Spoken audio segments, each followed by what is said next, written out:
दैनिक निष्पक्ष पोस्ट, दर्पण सच का, समय से पहले, खबर से आगे। नमस्कार, आप देख रहे हैं दैनिक निष्पक्ष पोस्ट का डिजिटल वर्जन। खबर बिहार के दरभंगा से, जहां मंडन मिश्र चेयर तथा डॉ प्रभात दास फाउंडेशन के द्वारा मनुस्मृति की समकालीन प्रासंगिकता विषयक राष्ट्रीय सेमिनार आयोजित किया गया। जेआरएफ एवं शोधार्थी ऋतु कुमारी के संचालन में आयोजित राष्ट्रीय संगोष्ठी का शुभारंभ दीप प्रज्वलन से हुआ, जबकि अतिथियों का स्वागत पुष्प पौधा प्रदान कर किया गया। संस्कृत प्रेमी ओम प्रकाश ने स्वस्थ वाचन किया। वहीं सेमिनार में भाग लेने वाले सभी शिक्षकों, शोधार्थियों एवं विद्यार्थियों को फाउंडेशन की ओर से प्रमाण पत्र भी प्रदान किया गया। संगोष्ठी में मणिपुष्पक घोष, सदानंद विश्वास, डॉ राम पवित्र राय, अमित कुमार झा, राजीव कुमार, रोशन कुमार राठौर, प्रशांत कुमार झा, मंजू अकेला, विद्यासागर भारती, योगेंद्र पासवान, उदय कुमार उद्देश्य, राजकुमार गणेशन तथा अनिल कुमार सिंह आदि ने सक्रिय सहयोग किया। देखिए दैनिक निष्पक्ष पोस्ट के लिए कैलाश ठाकुर की ये रिपोर्ट। विश्वतो अदब्धासो अपरितास उद्भिदा देवादो यथा स्वदमिद वृद्धे आसन्न प्रायुगो रक्षितारो दिवे दिवे शुभं करोति कल्याणं आरोग्यं धन संपदा शत्रुबुद्धि विनाशाय दीपकाय नमोस्तुते। दीपो ज्योति परब्रह्म दीपो ज्योतिर्जनार्दना दीपो हरतु मे पापम दीपकाय नमोस्तुते। ओम शांति शांति शांति।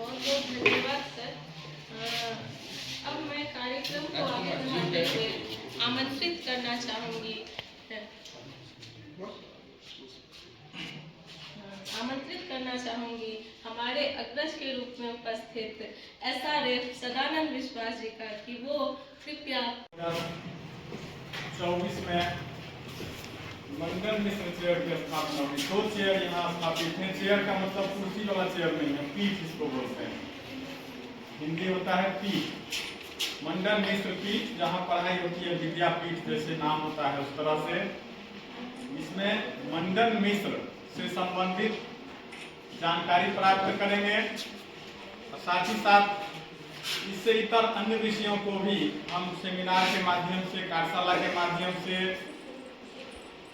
वर्कशॉप हो गया, सिंपोजियम आदि विभिन्न तरह के कार्यक्रम इस चेयर के माध्यम से संपादित होंगे, जो शैक्षणिक से संबंधित ज्यादातर होंगे।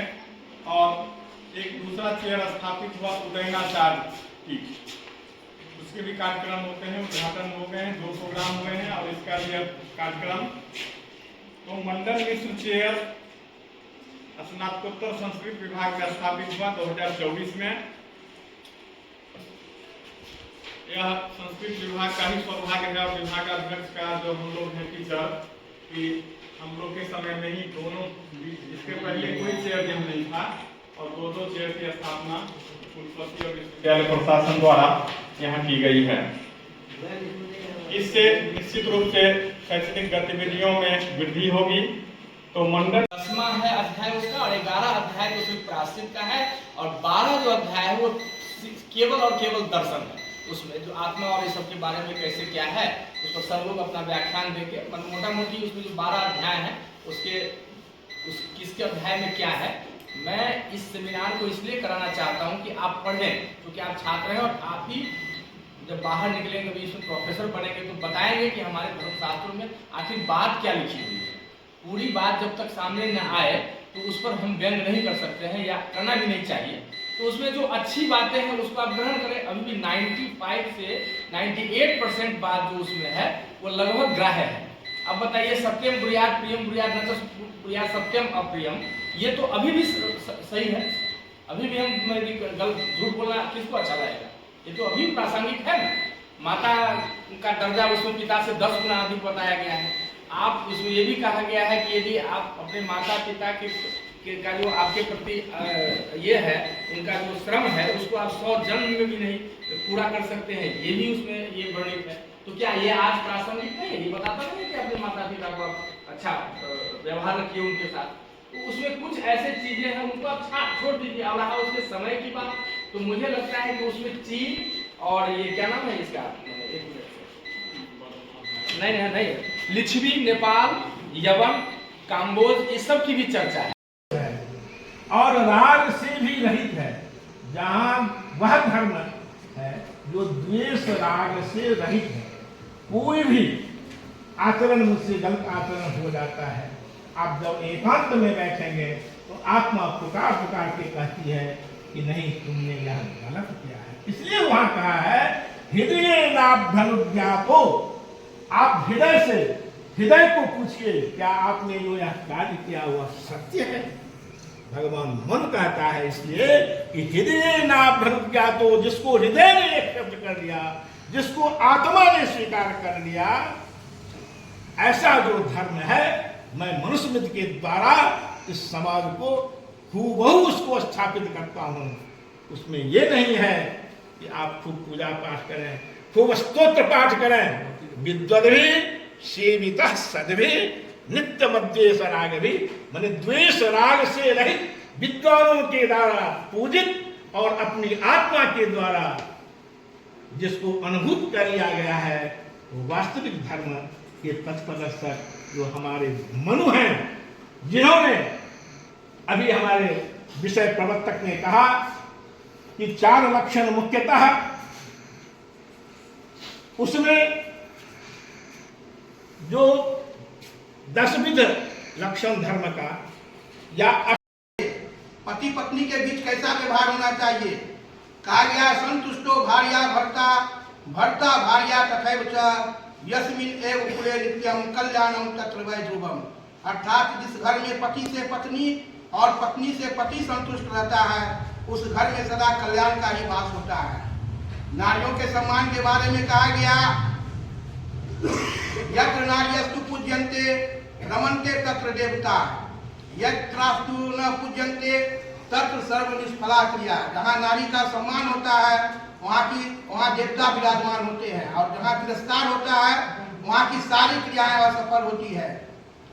इसीलिए हम सभ्यता और संस्कृति से सीख लेते हैं, और हमें अपने जैसा हम है वैसे दूसरे को बनावे।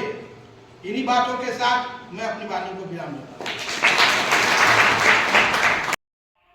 आज ललित नारायण मिथिला विश्वविद्यालय के स्नातकोत्तर संस्कृत विभाग में स्थापित मंडन मिश्र चेयर तथा डॉक्टर प्रभात दास फाउंडेशन के संयुक्त तत्वावधान में मनुस्मृति की समकालीन प्रासंगिकता विषय पर राष्ट्रीय सेमिनार का आयोजन संस्कृत विभाग में किया गया, जिसमें 80 के लगभग शिक्षक, शोधार्थी एवं विद्यार्थियों ने भाग लिया। इसमें मुख्य अतिथि के रूप में कामेश्वर सिंह संस्कृत विश्वविद्यालय के धर्मशास्त्र विभागाध्यक्ष सह संकायाध्यक्ष प्रोफेसर दिलीप कुमार झा तथा विशिष्ट अतिथि के रूप में संस्कृत प्रेमी एवं सामाजिक श्री ओम प्रकाश जी ने अपना व्याख्यान प्रस्तुत किया। कार्यक्रम में विषय प्रवेश फाउंडेशन के सचिव श्री मुकेश कुमार झा ने किया। विभागाध्यक्ष डॉक्टर घनश्याम महतो की अध्यक्षता में आयोजित इस कार्यक्रम में संचालन जेआरएफ एवं शोधार्थी ऋतु कुमारी ने किया, जबकि अतिथियों का स्वागत मंडन मिश्र चेयर के समन्वयक में डॉक्टर आर.एन. चौरसिया तथा धन्यवाद ज्ञापन संस्कृत प्राध्यापिका डॉक्टर मोना शर्मा ने किया। इस अवसर पर अनेक वक्ताओं ने अपने विचार रखे। फाउंडेशन की ओर से सभी 80 प्रतिभागियों को प्रमाण पत्र प्रदान किए गए। अतिथियों का स्वागत पौधा देकर के किया गया और इस कार्यक्रम का शुभारंभ दीप प्रज्वलन से हुआ। वक्ताओं ने बताया कि मनुस्मृति के कुछ अंशों को, बहुत कम अंशों को छोड़ दिया जाए तो बाकी सब की आज भी उतनी ही प्रासंगिकता है जितना प्राचीन काल में। 20 से अधिक स्मृतियों में मनुस्मृति सबसे प्राचीन, उपयोगी एवं प्रासंगिक है और इसे और अधिक अध्ययन, अध्यापन, शोध की आवश्यकता है ताकि उसमें जो अच्छी बातें हैं उनको हम ग्रहण कर सकें और अपने जीवन के जो उसमें समाज को नियंत्रण करने, व्यक्तिगत जीवन, सामाजिक जीवन और राजनीतिक जीवन, राजाओं के जो कर्तव्य उसमें बताए गए हैं वो आज भी बहुत महत्वपूर्ण है, प्रासंगिक हैं। इसलिए उस पर चल करके हम अच्छे समाज, अच्छे परिवार और अच्छे राजनीतिक व्यवस्था को कायम कर सकते हैं। मैं डॉक्टर आर्यन चौरसिया, संस्कृत प्राध्यापक सह समन्वयक, मंडन मिश्र चेयर, स्नातकोत्तर संस्कृत विभाग।